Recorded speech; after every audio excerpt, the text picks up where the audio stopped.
You wake up at 6:12 a.m. to a text message that changes your entire week. Application update. We regret to inform you. You stare at the screen while your coffee goes cold. You had the income. You had the job. You had the references. But there was one number sitting behind your name that never showed its face during the interview, never sat beside you in the waiting room, never shook your hand, yet it made the final decision before any human being did. Your credit score, the invisible number that follows Americans through almost every major financial door in life.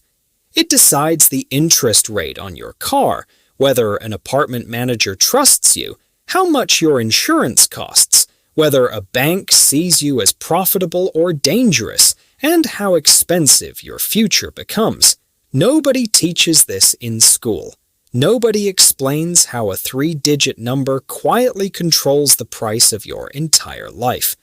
Because the difference between bad credit and excellent credit is not just approval versus denial, it is the difference between surviving and breathing, between paying double and paying normal, between constantly catching up and finally moving forward. And tonight, you are going to see exactly how every level of credit score changes the reality of someone's life in America, from the bottom at 300 all the way to the top at 850. Every tier, every cost, every hidden penalty, every reward.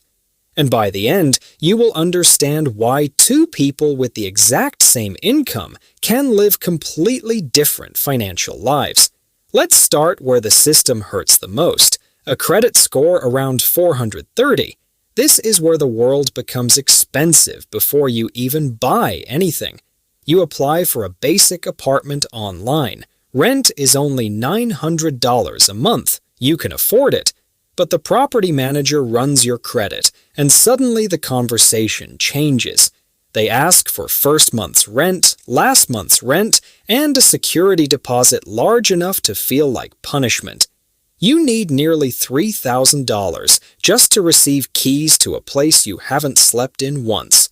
You walk away pretending you'll think about it, but the truth is your bank account already made the decision. Then comes transportation. You walk onto a used car lot because your current car is dying.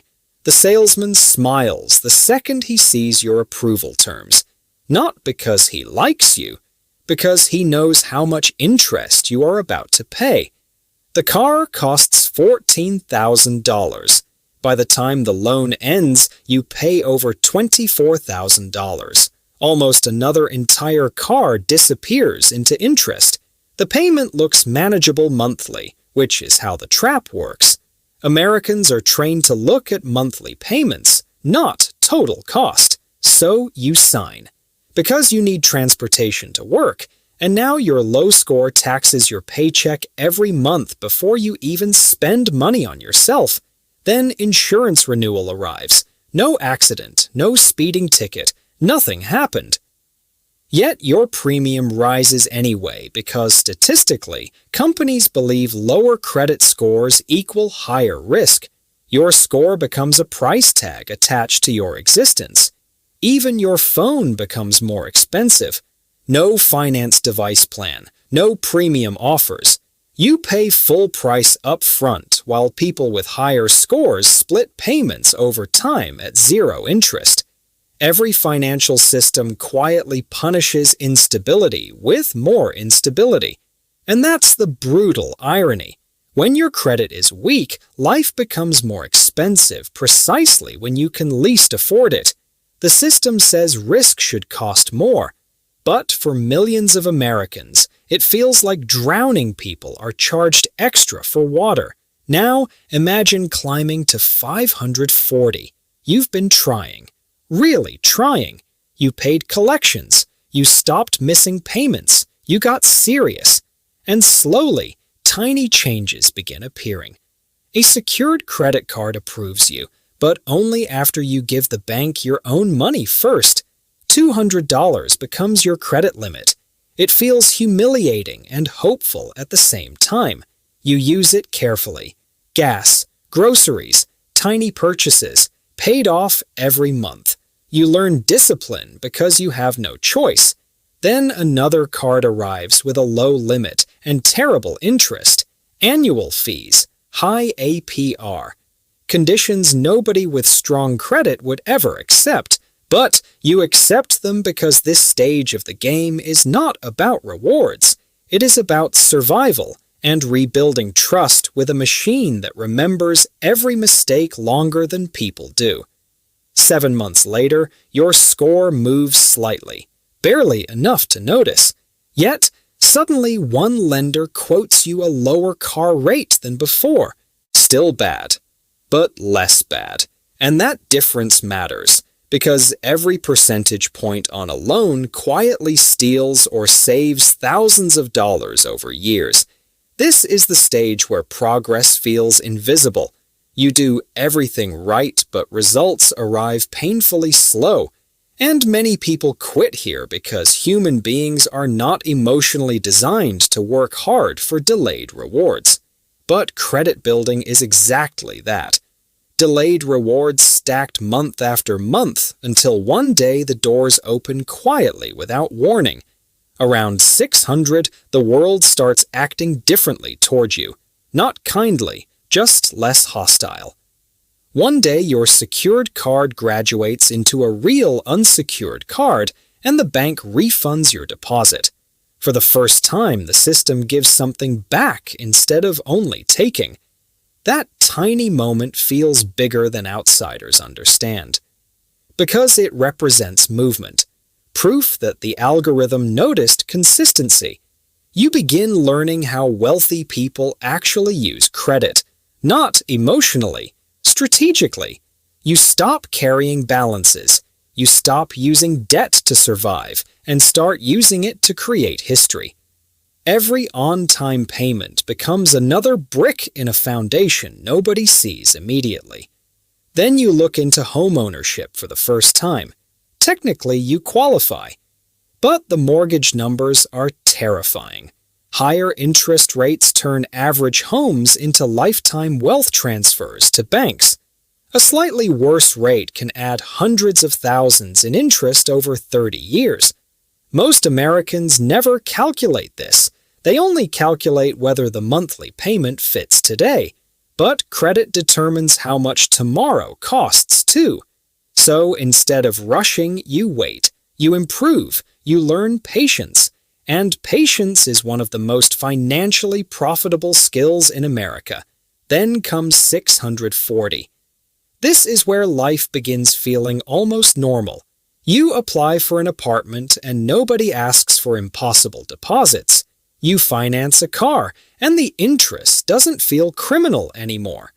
You get approved for rewards credit cards. Cash back starts flowing toward you instead of fees flowing away from you. The system slowly transforms from predator into partner. And here's the strange part.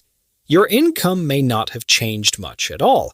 You are still the same person, same job, same personality, same work ethic. But the number changed, so the financial world changes with it.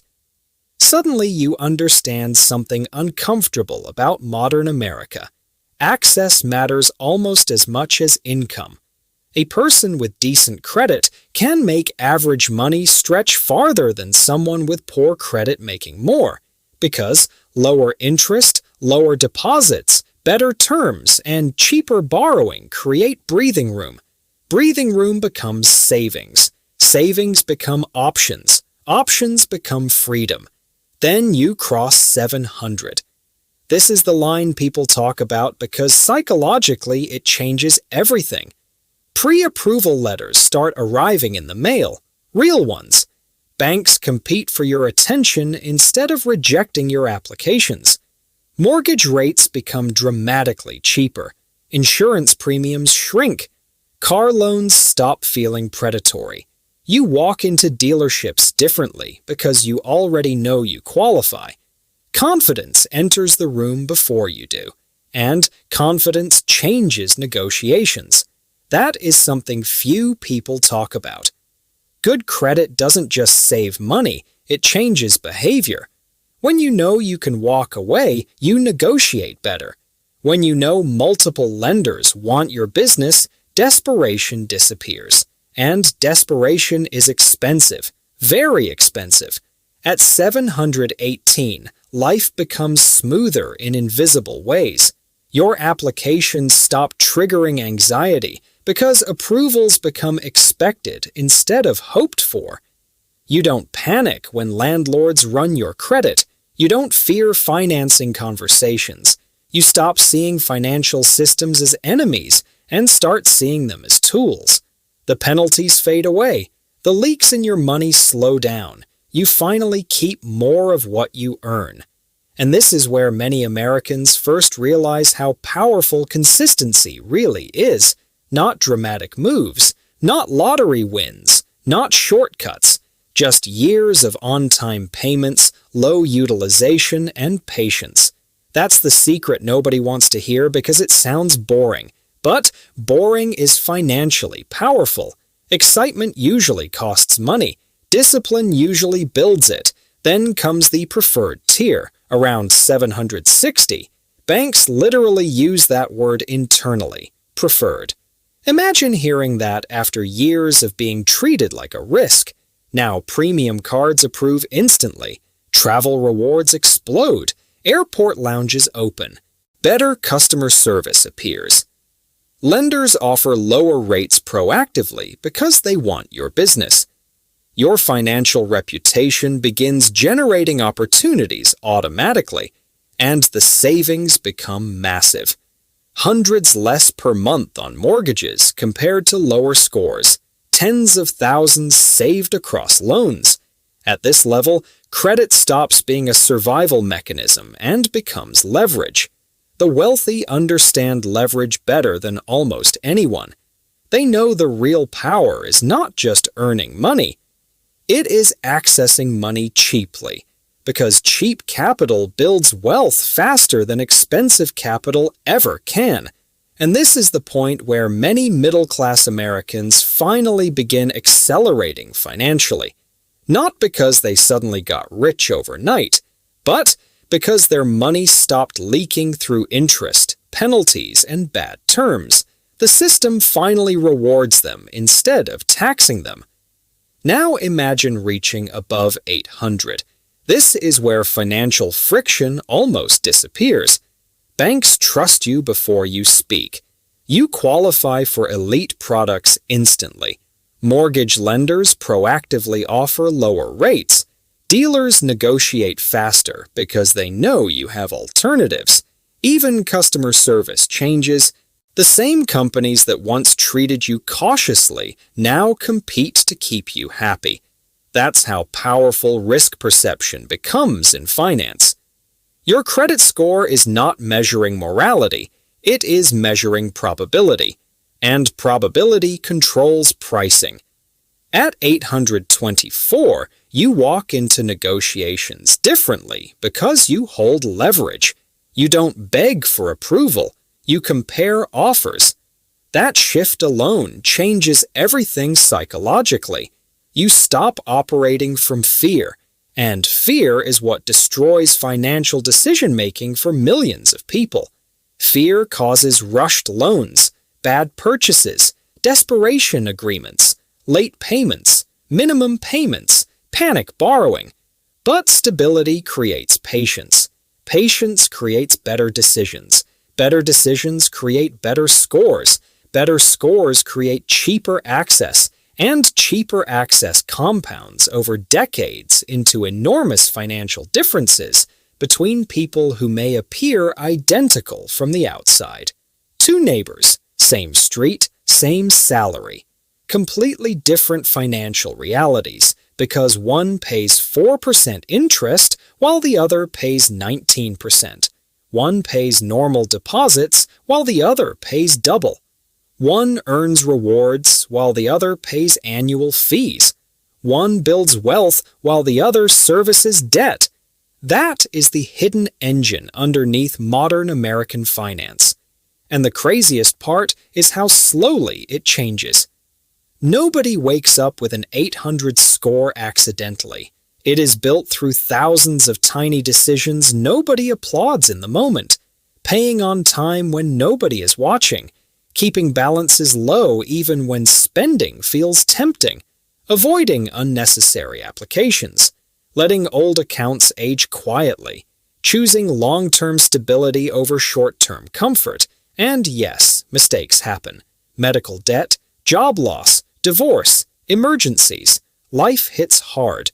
Credit scores do not measure your worth as a human being, but they absolutely influence the financial price of your future. That's the reality, whether people like it or not.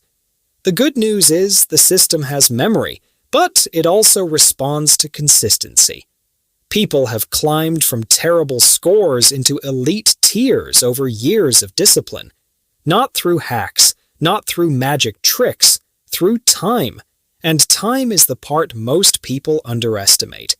Every month matters because account age matters, payment history matters, consistency matters. The clock starts rewarding you the moment you begin behaving differently financially, which means waiting to start costs more than most people realize. Every delayed month is another month not building history, another month not lowering future rates, another month paying unnecessary penalties. And this is why understanding credit changes lives. Because once you understand the game, you stop taking financial decisions personally and start taking them strategically. You realize the system is not emotional, it is mathematical. The number rises when trust rises. The cost falls when risk falls. That's the equation underneath everything. And once you understand that equation, you stop reacting emotionally to setbacks and start building intentionally toward freedom. Because the goal is not impressing banks. The goal is reducing the price of your entire life. Imagine saving hundreds every month simply because your score crossed one threshold. Imagine paying tens of thousands less for the exact same home. Imagine never needing a co-signer again. Imagine entering adulthood understanding this early instead of learning it after expensive mistakes. That knowledge alone can change an entire financial future. So, if your score is low today, understand this clearly. The current number is not permanent. It is a snapshot, not a life sentence. Every on-time payment changes the next snapshot slightly. Every month of discipline shifts probability. Every avoided mistake protects momentum. Small actions repeated consistently become financial reputation. And financial reputation quietly controls opportunity in America. One day you realize something incredible. The score that once punished you begins protecting you instead. Better rates, better approvals, better options, more breathing room, more leverage, more freedom. Same person, different number, different life cost. That is the real story of credit in America. Not status, not flexing, not luxury, cost, the price of existing inside the system. And now you know exactly what every point is worth. So the next time someone says a credit score is just a number, remember this. That number decides whether your money works for you or against you for years at a time. It decides how expensive emergencies become. It decides whether banks profit from your stress or compete for your trust. It decides whether financial systems close doors quietly or open them automatically. And the difference between the bottom and the top is not small. It is the difference between paying to survive and getting paid to participate. The difference between drowning in interest and building momentum. The difference between constantly recovering and finally moving forward. So, start now. Not next year. Not after the perfect moment. Now. Because the most powerful force in credit is not income. It is time. And the clock is already